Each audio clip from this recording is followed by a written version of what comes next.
At first, electric utilities and the oil and gas industry were supportive, seeing the deregulation as an opportunity for them too.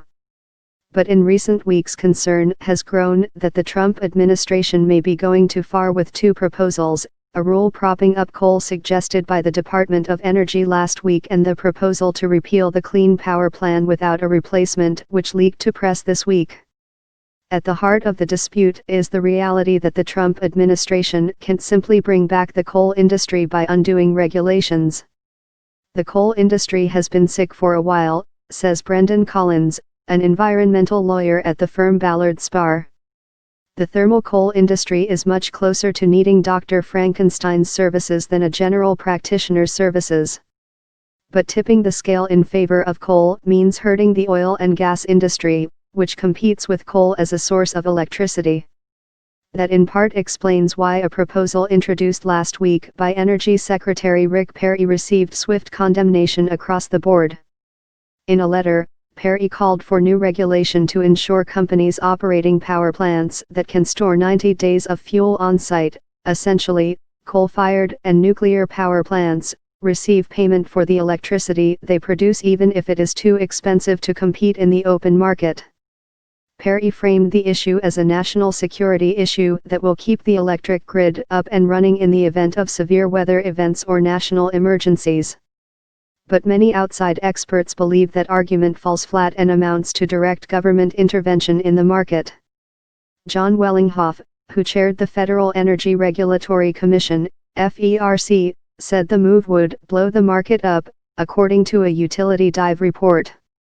Ultimately, FERC, an independent federal agency with oversight authority over U.S. Electric, will decide, and observers already see skepticism in the agency's initial response. The groups that have criticized it include many of the most prominent energy trade groups outside of the coal sector, including the American Council on Renewable Energy, which represents renewable energy providers, the American Petroleum Institute, which represents the oil and gas industry, and the American Public Power Association, which represents utilities. The battle lines are being drawn, says Mark Dyson, a researcher who studies the electricity grid at the Rocky Mountain Institute. It's pretty clear who this would advantage. The Supreme Court has previously found that the EPA must regulate carbon dioxide to address climate change, and repealing the Clean Power Plan without a replacement significant uncertainty in an industry where investments made today need to last decades. As EPA moves to repeal the current Clean Power Plan, we have been supportive of the need to also move forward with a replacement rule, said Jeff Ostermayer, spokesman for the Edison Electric Institute, according to a report in The Hill. Ultimately, however, skepticism remains about whether any of Trump's moves can actually move the market. Data from the Energy Information Administration shows the Clean Power Plan repeal stopping a massive decline in electricity from coal-fired power plants, but not reversing the last decade's losses for the industry.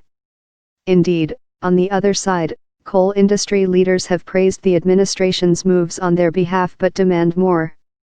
In particular, many have called on EPA Administrator Scott Pruitt to take on the endangerment finding, the scientific document that underpins the agency's carbon dioxide regulation. In the environment space and the energy space, the administration has found that its promises are hard to keep, says Collins. They require much more investment and homework than the administration has invested thus far.